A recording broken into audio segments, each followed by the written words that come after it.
Olá, bom dia! A terça no TN1 começa com as principais notícias, serviços e reportagens que vão te emocionar. Olá, bom dia! Na Serra, uma aposentada de 68 anos foi baleada na porta da igreja. Foi durante um tiroteio na rua por volta de 8 da noite em Jardim Carapina. A idosa foi ferida na perna e socorrida para o Hospital Jaime dos Santos Neves.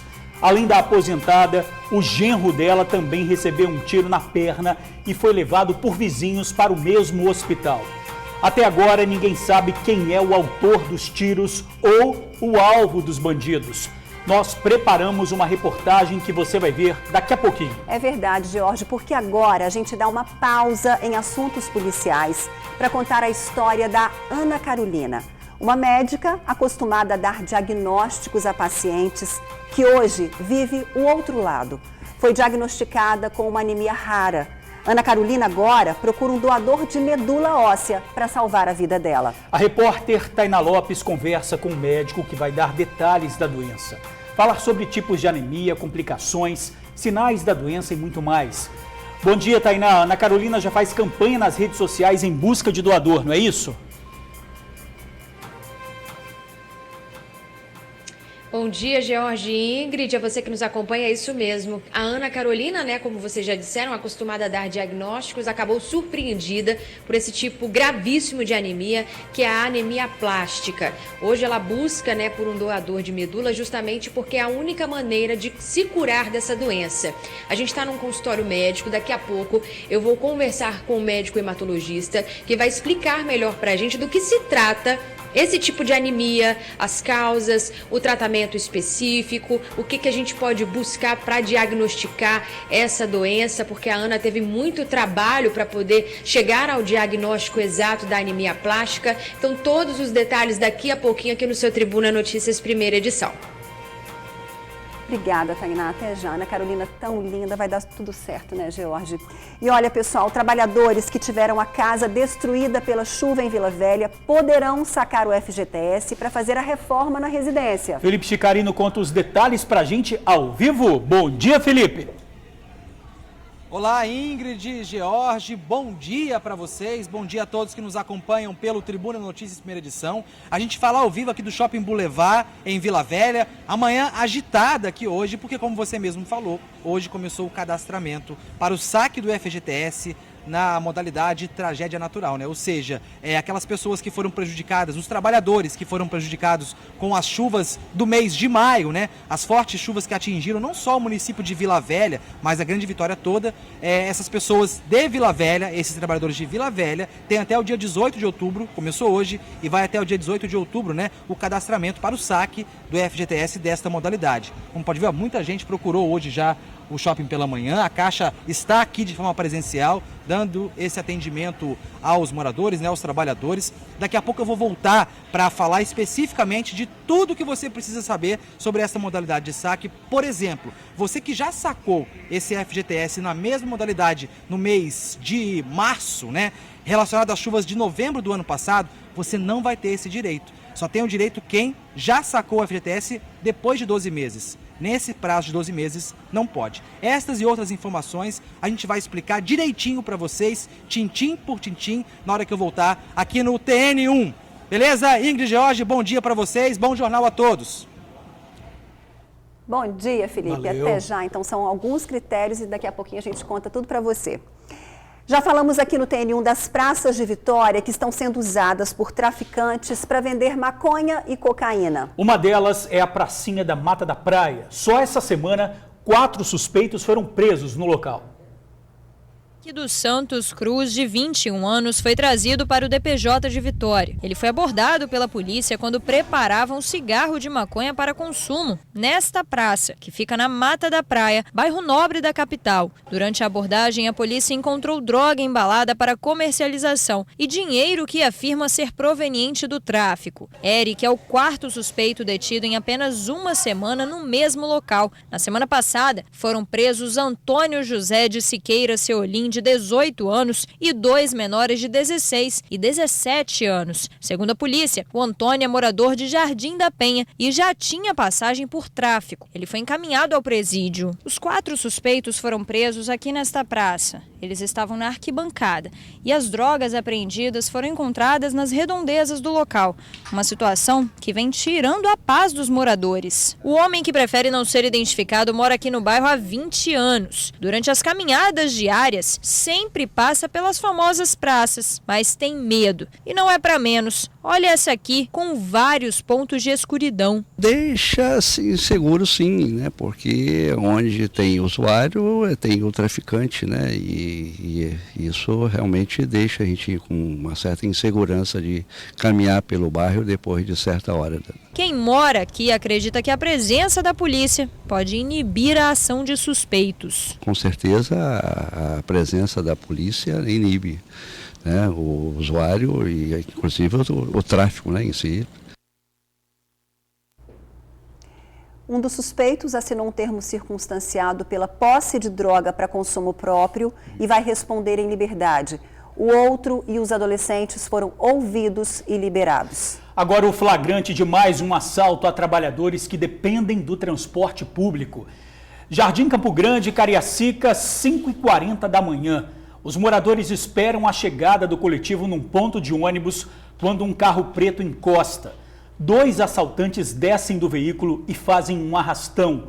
Um deles usa uma arma para intimidar as vítimas. Levaram bolsas, dinheiro, celulares. A ação dura cerca de 30 segundos. E veja que um dos bandidos ainda volta para revistar o homem que já tinha sido roubado. Que cena triste, lamentável, né? Total sensação de impotência, Ingrid. Nossa senhora, é difícil, né? Trabalhadores às 5 horas da manhã, quer dizer, como você falou mesmo, é lamentável, é muita covardia. Olha, tiroteio e 2 baleados na porta de uma igreja em Jardim Carapina, na Serra. Entre as vítimas, uma idosa de 68 anos. Esse morador ajudou a socorrer as vítimas atingidas pelos disparos e a levá-las para o hospital. Eu estava dentro de casa, com um pouco não, os tiroteio começou, né? Foi a base de uns 3 tiros, 4. Nesse momento eu não sabia que tinha pegado alguém, acertado algumas pessoas aí, entendeu? Aí o rapaz foi me avisou, falou, ó, acertaram uma mulher e um rapaz aí dentro da igreja. Aí nesse momento eu vi o corre-corre, para lá e para cá, eu desci, entendeu? Vi que era verdade, vim cá, peguei o carro, entendeu? Ajudei o pessoal a colocar e levei para o hospital. O fato aconteceu em frente a esta igreja que fica no bairro de Jardim Carapina, na Serra. Foi por volta das 8 horas, horário que um grupo de pessoas saíam da igreja, justo na hora que estava acontecendo uma troca de tiros na rua. Uma senhora de 68 anos e o genro dela de 43 foram baleados. A idosa contou que a porta aqui da igreja já estava bem baixada. Ela estava aqui do lado de fora quando os tiros começaram e ela sentiu que foi a primeira a ser atingida. O genro tentou socorrê-la e proteger também a esposa que está grávida de 7 meses. Acabou atingido também com um tiro na perna. Pegou meu genro, puxou, eu subi, meu genro pegou na minha mão e subi. Mas primeiro baleado foi eu. Aí eu senti quando ficou queimando. Aí na hora que eu entrei, ele me puxou, a bala pegou ele. Para poder não pegar na minha filha que está grávida. A filha dela, grávida de 7 meses, contou que de imediato percebeu que a mãe foi atingida. O marido, ela só viu depois. Estava fechando a igreja e no momento que a gente escutamos os disparos, a gente voltamos para dentro da igreja novamente, que a gente foi perceber que ele estava baleado. Quem a senhora viu baleado primeiro? Minha mãe. Ela falava o que na hora? Só falava que estava queimando. Eu estava sentindo dor, mas não estou sentindo dor. Minha mãe vai fazer 70 no mês que vem. E quando que a senhora percebeu que o seu esposo também tinha sido baleado? Porque na hora que ele foi pro banheiro, aí quando ele voltou eu vi que a roupa dele estava suja. Mas a família mal se recuperou desse susto e acabou de ter uma surpresa. O marido da dona de casa, o pedreiro de 43 anos, está preso e sob escolta no hospital. Ao checar o nome dele, os policiais descobriram que havia um mandado de prisão em aberto e agora ele se encontra sob escolta policial. O tio dele contesta essa informação. Segundo o que eu sei até esse momento, ele teve preso, teve envolvimento com o tráfico, ele e a esposa foram presos, pagaram pelo crime deles de tráfico, saíram pela porta da frente Se tem alguma coisa, eu creio que se esse delegado tem, ele tem que estar passando para a família, porque até agora ninguém sabe, desde que ele saiu de lá dentro da igreja, convertido, e está na igreja até hoje. E segundo o que a gente vê que ele não tem realmente envolvimento. A mulher também contesta, explica que o marido já cumpriu pena por tráfico de drogas e está livre há 4 anos. Eu fui visitar ele, eu não sabia, né? Fiquei sabendo agora que meu tio, que é o tio dele também, aí pegou e falou que ele está sobre escolta. Mas ele não tem nada para coisar, porque o que ele tinha de pagar ele já pagou. Tem 4 anos que ele saiu. Enquanto a família se empenha para entender o que está acontecendo, a aposentada agradece a Deus pelo livramento que teve. Se não fosse Deus botar a mão na frente, eu estava até morta, filha. Que a gente tem que ter fé. Fé sempre, né? Mas a polícia confirmou que o Wellington Borges de Assis, de 43 anos, tinha mandado de prisão em aberto e será encaminhado ao presídio assim que tiver alta. Sobre o policiamento, a PM diz que faz operações no bairro com cercos táticos e abordagens, além do patrulhamento com rondas em viaturas. Pede a participação da população para denunciar pelo 181. Olha só, a FGTS liberado para moradores de Vila Velha que tiveram casas destruídas pela chuva. Pois é, quem pode ter acesso ao dinheiro e como fazer isso? O repórter Felipe Chicarino responde para a gente ao vivo. Voltamos com você, Felipe. Olá, George, Ingrid, mais uma vez. Bom dia ainda, bom dia para vocês. Bom dia a todos que nos acompanham aí pelo Tribuna Notícias primeira edição. Antes de mais nada, vamos acompanhar a reportagem que eu e o cinegrafista Bruno Passos fizemos hoje pela manhã, agora há pouco, aqui no Shopping Boulevard em Vila Velha, o local que a Caixa Econômica Federal disponibilizou aqui em Vila Velha para receber essa galera, essas 87 mil pessoas, esses 87 mil trabalhadores que têm direito de se cadastrarem, né, para pleitear então o FGTS nessa modalidade aí. Acompanhe a reportagem. A estrutura foi feita para bloquear o alagamento. Em vão. Durante as fortes chuvas que atingiram a Grande Vitória no último mês de maio, a casa da Fran, que fica em Guaranhus, Vila Velha, foi atingida mais uma vez. A residência ficou cheia d'água e o prejuízo inevitável. A mesa com menos cadeiras, os quartos sem guarda-roupas. Ao todo, já foram 7 reformas com foco nos alagamentos. Desde 2013, a cada ano que chove forte em Vila Velha, que alaga, eu perco alguma coisa, principalmente se o tempo estiver fechado ou com previsão de chuva.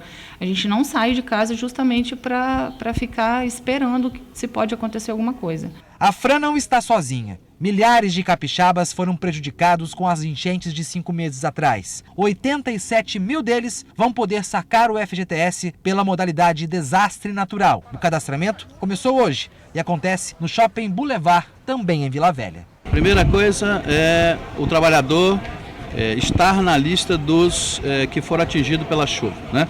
Então ele consulta isso no site da prefeitura. E aí, munidos os documentos de identidade, um documento de identidade e um comprovante de residência até 120 dias antes ao período da chuva, ou seja, que vai do dia 17 de janeiro a 17 de maio, ele trazer um comprovante de residência junto com o documento para dar entrada aqui no saque do FGTS. A Deliane fez o cadastro e em breve vai sacar o dinheiro. Ele vai suprir os gastos com obras que precisaram ser feitas após os alagamentos de maio. Eu perdi a minha máquina de lavar, que ficava na minha área de serviço. Minha garagem ficou toda cheia de água, ficou submersa mais ou menos a meio metro de altura de água. Quero chamar a atenção aqui para um ponto importante. Se você, trabalhador, sacou nos últimos 12 meses o FGTS pelo mesmo motivo, desastre natural, você não tem o direito de sacar neste momento. Especificando ainda mais, se você sacou o FGTS por desastre natural no mês de março, por exemplo, você não tem direito, nem precisa vir aqui ao Shopping Boulevard. O trabalhador que sacou por motivo de chuva num período de 12 meses, ele não saca 2 vezes. Então, é a regra do Fundo de Garantia e a gente precisa cumpri-la. Agora se liguem também no calendário que vai funcionar de hoje ao dia 18 de outubro. De hoje até o dia 10, os trabalhadores que nasceram de janeiro a abril. Nos dias 11, 14 e 15 de outubro, aqueles que nasceram em maio, junho, julho e agosto. Os que fazem aniversário em setembro, outubro, novembro e dezembro terão os dias 16, 17 e 18 de outubro para darem entrada no pedido. O atendimento vai funcionar sempre das 8 da manhã às 8 da noite. A Fran, infelizmente, não vai poder sacar. Ela já fez isso em março, mas o que ela queria mesmo era mais ações públicas e menos água dentro de casa. O FGTS é uma ajuda que, na verdade, acaba não sendo, porque quando ele tem a condição de usar, ele vai ter que usar para uma coisa que algum órgão deixou de fazer. Todas as vezes que eu retirei o meu FGTS foi para uso de conserto de casa, compra de imóveis, obra paliativa para poder evitar que a água entrasse dentro de casa, quando deveria ser da prefeitura, de órgãos que são responsáveis por esgoto, água, saneamento, essas coisas todas. Olha, pelo que a gente percebeu aí, parece que caiu a ligação, ele não está escutando aí a reportagem, a própria reportagem que ele fez. Daqui a pouquinho a gente chama o Felipe para dar mais detalhes sobre quem tem direito a sacar esse fundo de garantia, tá bom? Agora a gente fala de uma confusão entre duas mulheres que terminou com uma delas esfaqueada em Linhares, no norte do estado. A briga começou no mercado municipal e chamou a atenção de quem passava. Ninguém soube dizer o motivo do bate-boca, mas testemunhas contaram que uma das jovens comprou uma faca no próprio local e atingiu a outra no braço. É a que aparece nas imagens de blusa branca e rosa. Ferida, a vítima ainda correu para uma farmácia e foi socorrida pela PM. A suspeita foi levada para a delegacia. Ela já teria um mandado de prisão em aberto. Será enterrado daqui a pouco o funcionário que morreu depois da explosão de um extintor dentro de uma empresa na Serra. Há 6 meses, ele sofreu o mesmo acidente. Wesley Marçal, de 36 anos, fazia o trabalho de manutenção quando o equipamento explodiu. Ele teve ferimentos graves na cabeça e pescoço e não resistiu. 6 meses atrás, Wesley também sofreu um acidente da mesma forma. Na ocasião, quebrou o maxilar, fez fisioterapia e voltou ao trabalho. O caso é investigado pela Delegacia de Homicídios e Proteção à Pessoa. O extintor estava na validade, mas apresentava sinais de ferrugem. O local do acidente foi periciado e o resultado deve sair em até 30 dias. A empresa Extinbras disse que está prestando assistência à família de Wesley e colaborando com a apuração dos fatos. Bom, agora a gente volta a chamar o Felipe ao vivo para falar quem tem direito ao FGTS, trabalhadores que tiveram as casas destruídas pela chuva. Com você, Felipe. Pois é, Ingrid e George, as novas tecnologias também trazem alguns problemas de vez em quando, mas já estamos de volta aqui. E ao meu lado está a Sandra que mora em Vila Nova. Sandra, você disse que nunca choveu tanto quanto no mês de maio lá e deu treta no seu prédio, né? O que aconteceu lá? Boa tarde. Boa tarde. O nosso prédio, a água foi tão alta que queimou o elevador e o portão eletrônico. Então tivemos essa despesa extra que ninguém estava esperando. Você chegou aqui hoje 8 horas da manhã, você estava me dizendo, né? 8 horas da manhã. Daqui a pouco já vai ser atendida. Daqui mais ou menos, acredito, uns 15 minutinhos. Já sabe quanto vai conseguir sacar ou ainda não? Ainda não. Mas já sabe o que vai fazer com o dinheiro, né? Com certeza. O que é? Pagar o condomínio. Pagar essas taxas extras que foram aí aplicadas a vocês por conta desse prejuízo, né? Isso aí. Isso aí. Eu peguei a Sandra como exemplo, Ingrid e George, porque o que está acontecendo aqui? Pessoas que tiveram um problema na rua e não em casa, tá vindo aqui pleitear esse direito. E não, só mesmo quem teve problema, teve treta de água dentro de casa. É isso, superintendente. Vou chamar o senhor para conversa de novo. A galera aí já viu as suas explicações na reportagem, mas vale ressaltar e vale reforçar que só tem direito ao FGTS nessa modalidade quem teve problemas com água dentro de casa. É isso, né? Boa tarde mais uma vez. Boa tarde a todos. É isso aí. Então, todo aquele morador que a prefeitura, a Defesa Civil, identificou o número da casa dele, é importante, não é só a rua, está identificado o número da casa, ele tem direito a sacar o FGTS dele. Limitado, lembrando, né, a R$ 6.220. Então, o máximo são R$ 6.200, claro, se tiver esse saldo disponível para saque na conta, né? Sem dúvida, o saldo tem que estar lá na conta do FGTS para poder retirar. Então não adianta, se tem R$ 300, não adianta ficar bravo com o superintendente querendo os 6 mil que não dá, né? A conta não fecha, a caixa quebra, né? Então, é importante deixar claro também, só para reforçar, né? À vontade, superintendente. Porque eu acho que esse é um mecanismo importante, sim.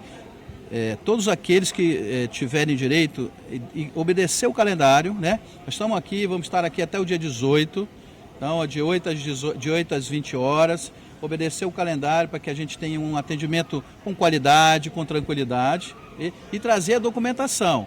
Documentação, principalmente comprovante de residência, ele precisa ser até 120 dias antes do ocorrido da chuva, que foi no dia 17 de maio. Então, o comprovante tem que ser entre os 17 de janeiro a 17 de maio. E a gente tem tido aqui bastante procura e o comprovante, ele é atual, ele não é da época. Então, a gente está reorientando todos a trazerem essa documentação. Isso aí, muito obrigado, viu, superintendente? Muito obrigado mesmo aí pelas informações. Se me permite, Janine, minha voz da consciência, eu quero só reforçar para o pessoal de casa o calendário, né, para não ter dúvida, para o pessoal, por exemplo, não sair lá de, sei lá, qual um bairro longe daqui de Itaparica, vir aqui e gastar com ônibus e não ter esse sucesso, né? Vamos lá então. De hoje até o dia 18 de outubro. Então vamos lá então com um certinho aqui, ó. De hoje até o dia 10, os trabalhadores que nasceram de janeiro a abril. Então você que nasceu de janeiro a abril, teve treta com chuva, pode vir aqui a partir de hoje até o dia 10. Entre os dias 11, 14 e 15, os trabalhadores que nasceram nos meses de maio, junho, julho e agosto.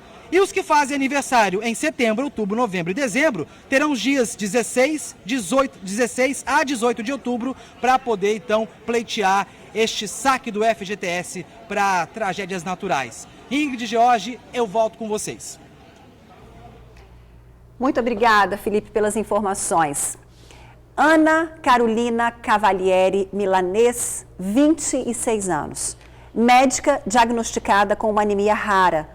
Ana Carolina agora procura um doador de medula óssea que possa salvar a vida dela. A repórter Tainá Lopes conversa com o médico que vai dar detalhes da doença, falar sobre tipos de anemia, complicações, sinais da doença e muito mais. É com você, Tainá.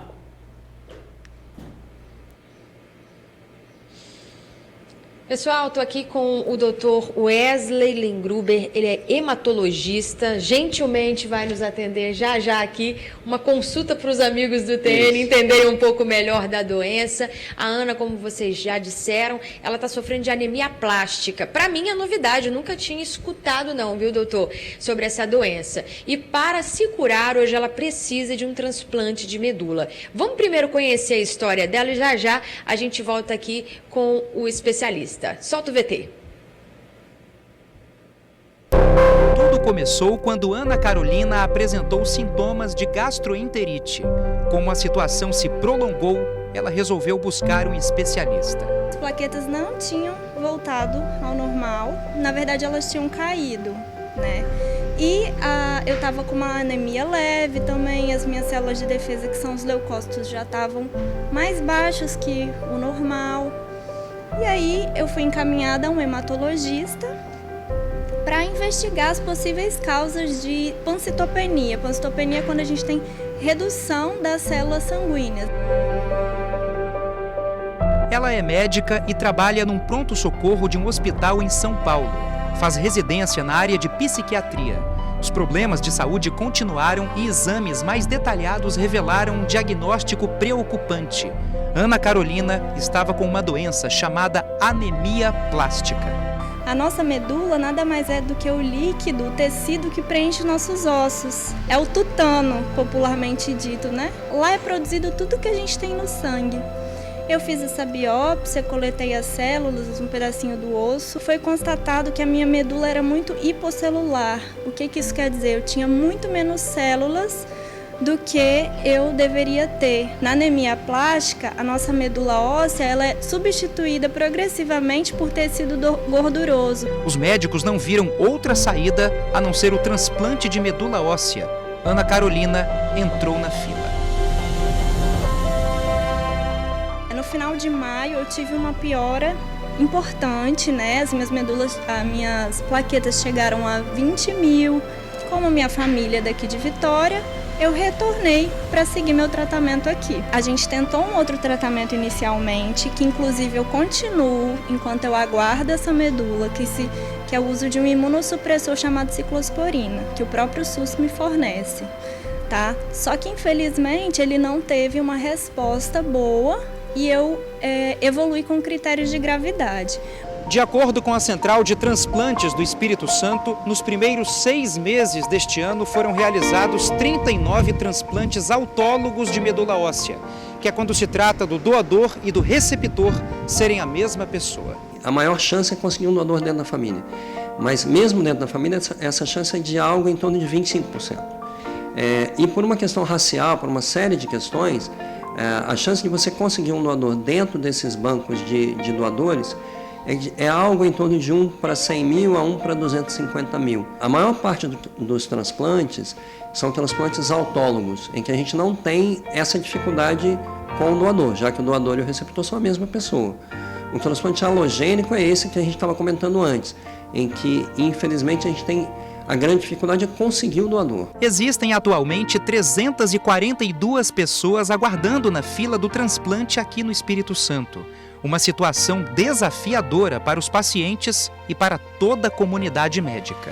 Pelo menos se cadastrar para doar medula óssea é uma coisa simples, né? Você coleta um pouco de sangue, como se fosse um exame de sangue comum, né? Basta você ter mais de 18 anos, menos de 55 anos. Aparecendo um potencial receptor, você é então acionado para proceder aos outros exames para uma possível doação. Ana Carolina conta a história dela nas redes sociais, o que gerou grande mobilização. E enquanto espera por alguém compatível, ela faz tratamento à base de remédios. Eu tenho uma irmã, que é filha do meu pai e da minha mãe, que é só 50%. E é a pessoa da minha família a única que teria chance de 100% de compatibilidade. Graças a Deus eu estou podendo aguardar essa medula em segurança no uso da medicação. A minha vida é restrita, né? Não posso ficar em locais com muitas pessoas, não tenho contato com pessoas doentes, não posso me alimentar na rua, porque eu não posso pegar infecções, basicamente, né? Aguardando o meu doador, que pode estar em qualquer lugar do Brasil.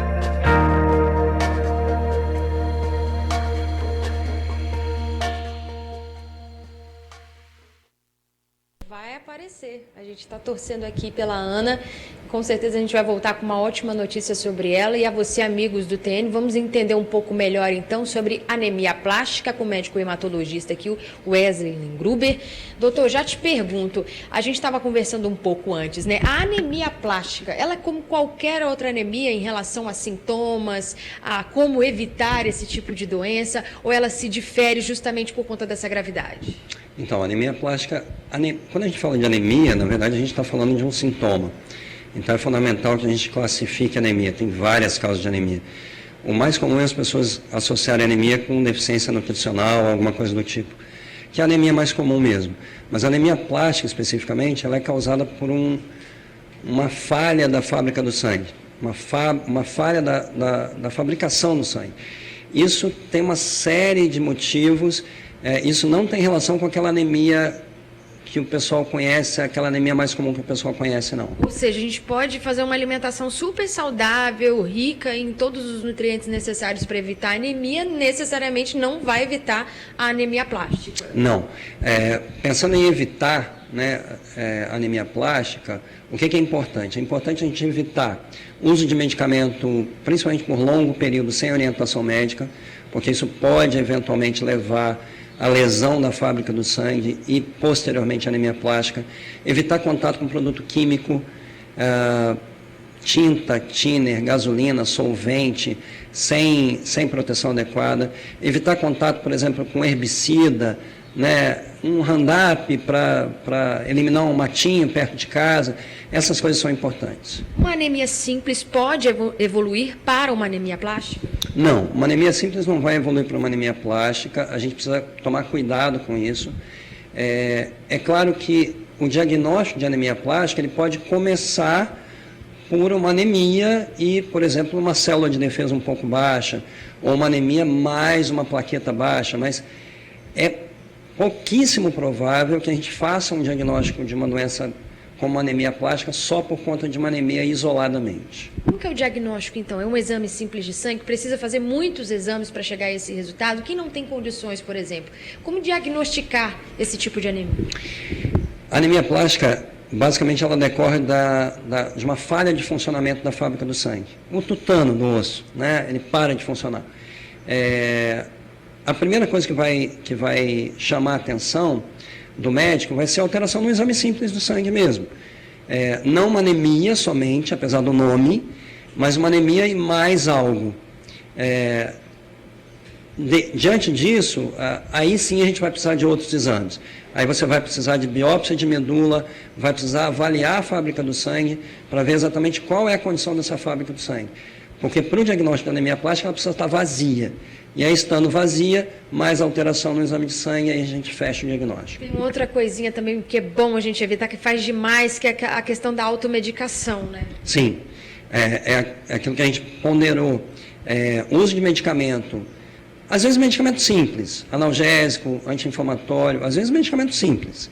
Mas uso prolongado, sem indicação adequada médica, pode levar, sim, à falha da fábrica do sangue e desenvolvimento posterior de anemia plástica. Então, a gente precisa tomar cuidado. Doutor, a gente está contando a história da Ana, né? E hoje ela depende de um transplante de medula. Só para a gente finalizar, então, o quão simples é se candidatar a um doador, né?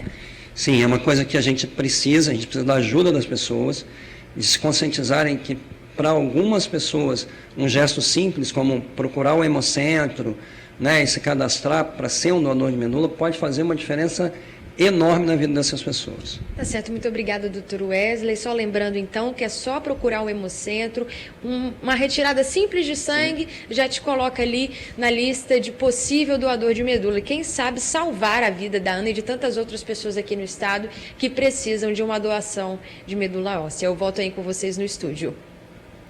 Muito obrigada, Tainá. Obrigada, doutor Wesley, pela participação também. E nós aqui do Tribuna Notícias, a gente está abraçando aí a Ana Carolina, mandando um grande abraço para você, viu? E na torcida, para que tudo dê certo. Se Deus quiser, vai dar. Isso aí. Agora, olha essa história. Está na cadeia um homem que se passava por policial, delegado e até juiz para aplicar um golpe no próprio amigo. A vítima foi extorquida por quase 3 anos e levou um prejuízo de mais de 300 mil reais. A vítima, um engenheiro de 66 anos, procurou a Delegacia de Crimes Cibernéticos para denunciar que estava sofrendo extorsão por parte de um amigo. O acusado, identificado pela polícia como Vanderclay Silva do Nascimento, de 39 anos, que na verdade trabalha como montador de móveis, teria se passado como delegado e advogado também para investigar um suposto roubo de celular. O Vanderclay teria entrado em contato com essa vítima, narrando que teve o telefone celular furtado. E para isso, pediu a um delegado de polícia, da Polícia Civil, amigo, que recuperasse esse telefone. Durante a recuperação desse telefone, esse delegado de polícia teria matado 2 pessoas, 2 criminosos. Então, agora era necessário o Vanderclay pagar uma quantia em dinheiro para aliviar, digamos assim, junto com o promotor e o juiz, ou seja, para o delegado ser absolvido. E aí o Vanderclay falou com a vítima que supostamente teriam imagens que poderiam levar a vítima a responder por um crime de pedofilia e também ameaças. No total, foram 3 anos de chantagens e ameaças. Por fim, a vítima acabou levando um prejuízo de cerca de 300 mil reais.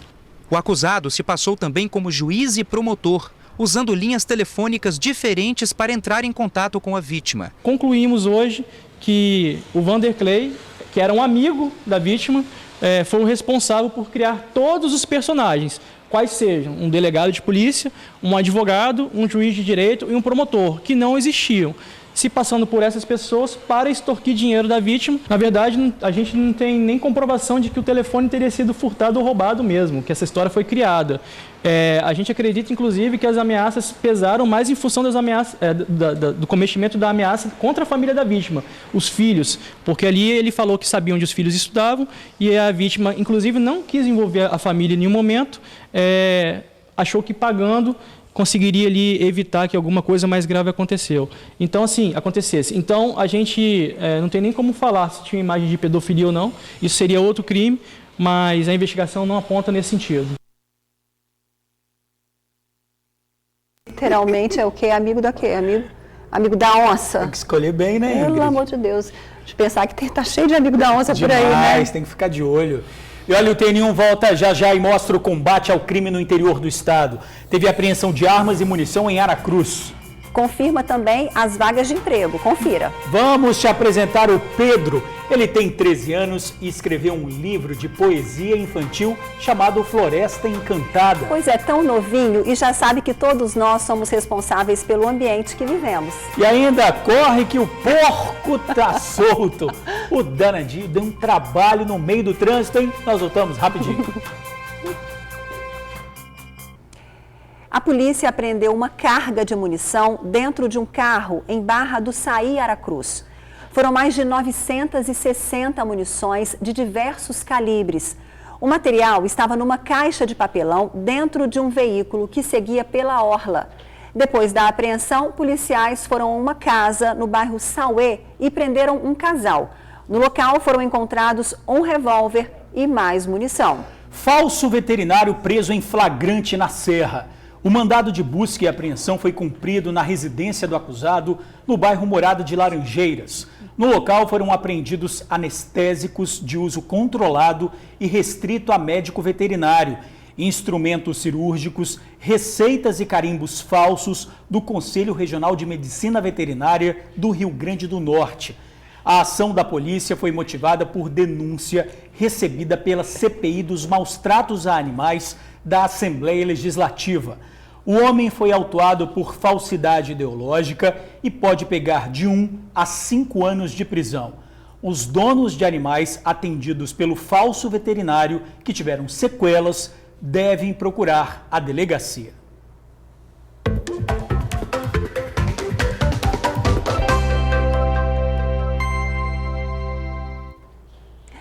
"200 vagas de emprego em supermercado e olha que legal, a contratação é imediata. Vamos às vagas? São chances para operador de caixa, balconista, repositor, operador de empilhadeira, açougueiro, padeiro, encarregado de setor e estoquista. Cadastro no site extrabom.com.br. Oi, Ingrid Schwartz, vamos falar de poesia agora? Ah, eu amo poesia, gente. Roda uma poesia com uma ilustração aí. Põe aqui na tela, Rogério, por favor. Olha só. Procura-se um coelho que pule de um mundo para o outro, que saia de um mundo triste para um mundo carinhoso. É muita metáfora, não é? E sabe quem escreveu isso daqui? Conta. Foi o Pedro, Ingrid. Pois é, gente. Olha que bonito. Que coisa mais fofa, gente. Olha isso, que delicadeza esses coelhinhos. O hábito da leitura começou cedo. E foi assim que o Pedro já seguia o caminho das letras. Hoje, com 13 aninhos, ele está no 7º ano do ensino fundamental e produzindo bastante, não é, Jorge? Pois é, Ingrid. Esse caminho que você falou levou o Pedro para uma floresta encantada. Quem conta a história do Pedro é o repórter Luciano Rosetti.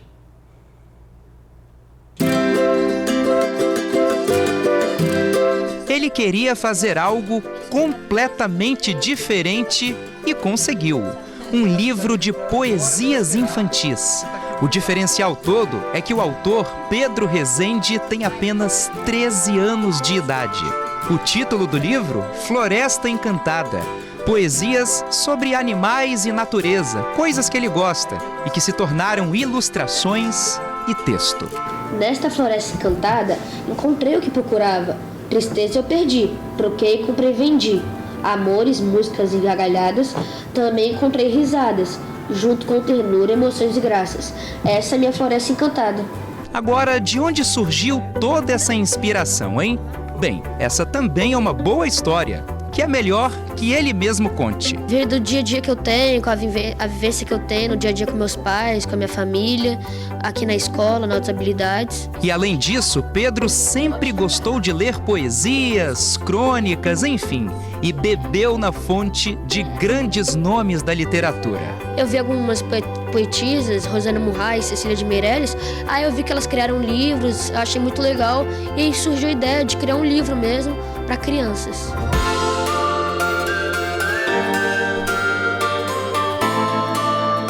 E na escola em que estuda, em Vitória, logo se forma uma turminha em volta dele para ouvir as histórias, as palavras rimadas, o talento do pequeno poeta.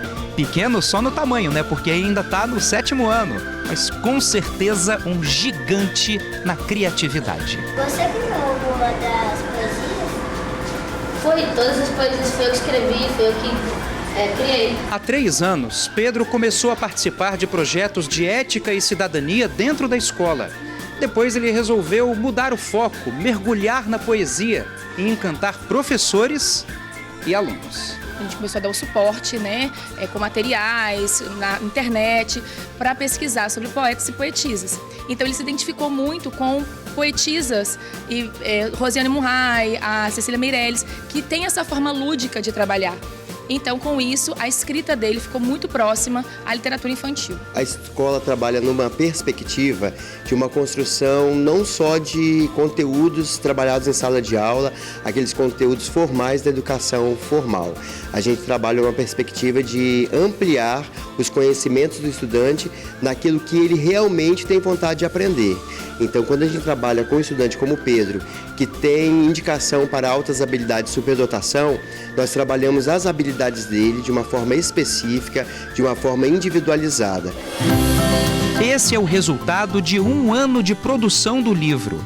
E não há pai no mundo que não fique orgulhoso e emocionado com tamanha dedicação. A gente fica emocionado porque todo pai quer ver o filho brilhar, né? Ser melhor do que a gente. E a vida não é infinita, né? Então é um processo desde você cria a criatura e vê ela se desenvolvendo, isso é uma alegria pra gente. A gente quer ver os filhos felizes, né? Bem na sociedade. Lembra que eu falei no início que ele queria fazer algo completamente diferente e conseguiu? Pois é, ele conseguiu. E você pensa que ele tá parando por aqui? Ha! Não precisa nem responder, né? Quero publicar mais esse livro, divulgar mais esse livro, aí depois eu quero fazer mais livros.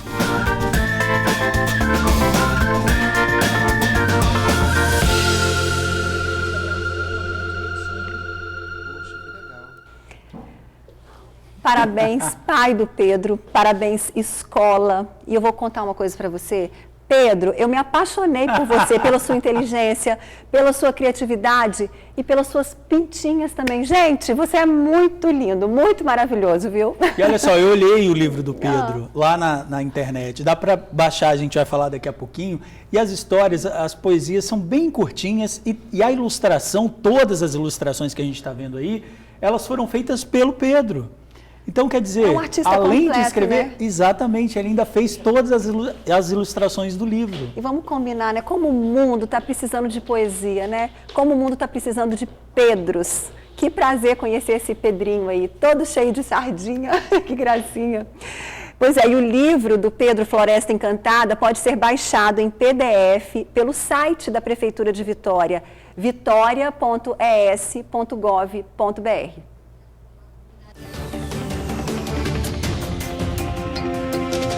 Vamos juntos conferir o que é destaque no Jornal A Tribuna desta terça-feira, dia 8 de outubro. Plano de saúde obrigado a reduzir preço e manter atendimento a idoso. Aqui na foto principal, transplante pode salvar minha vida, diz médica. Bancos agora negociam dívidas pelo WhatsApp com desconto de até 90%. Livraria flutuante com 800 mil livros aberta à visitação a partir de quinta. STF proíbe sindicato de cobrar contribuição sem autorização do empregado. E ainda destaque no Jornal A Tribuna desta terça-feira. No AT2, Carioca cheio de surpresas em Vitória. Hoje é dia de caderno do Enem e deputados vão votar proibição de copo de plástico em bares.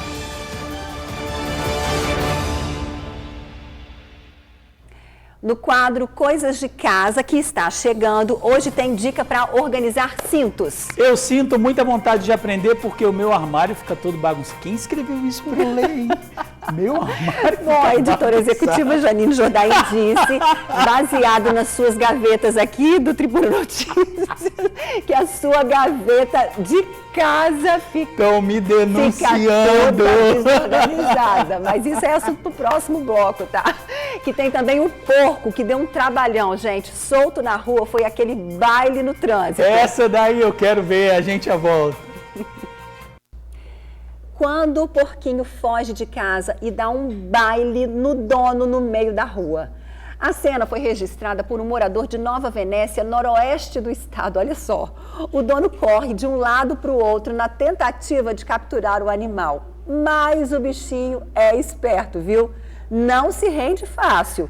Ele passa entre os carros, corre de um lado para o outro e dá um verdadeiro olé no dono. Pois é, o senhorzinho de boné suou até conseguir cercar o porquinho e finalmente levá-lo para casa. Foram cerca de 20 minutos de correria e sufoco, hein? O porquinho teria fugido de uma gaiola que era transportada na carroceria de um veículo. Bichinho danado esse, hein? Olha só que cena, hein? Que canseira. A gente não estava gostando da gaiola, não. Resolveu fugir. E deu trabalho, viu? Deu trabalho, hein? Que toicinho vai dar esse porquinho? O que será que vai acontecer com ele? Será que o dono se revoltou? Bom, agora eu vou fazer uma pergunta para o George. Como é que você costuma guardar os seus cintos, George? É na gaveta? Na gaveta, enroladinho, jogadinho. Jogadinho, acho que está combinando mais. Será que tem um jeito certo de organizar? Vamos conferir no quadro Coisas de Casa de hoje?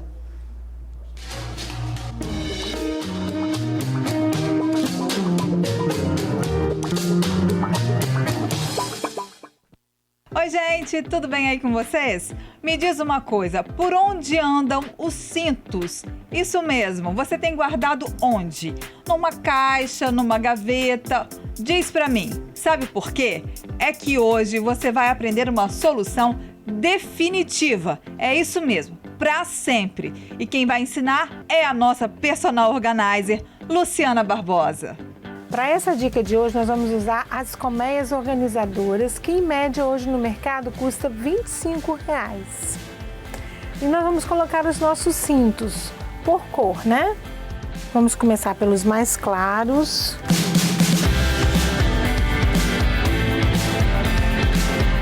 As colmeias facilitam muito porque elas têm esses nichos.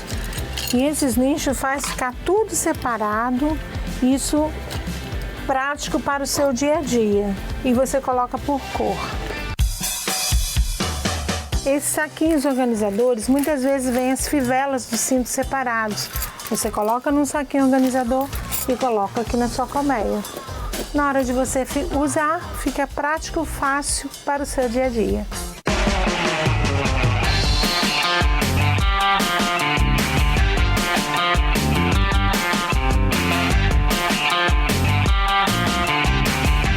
Pois é, gente. E esse espaço aqui, onde ficam os cintos, é da filha da Dona Penha.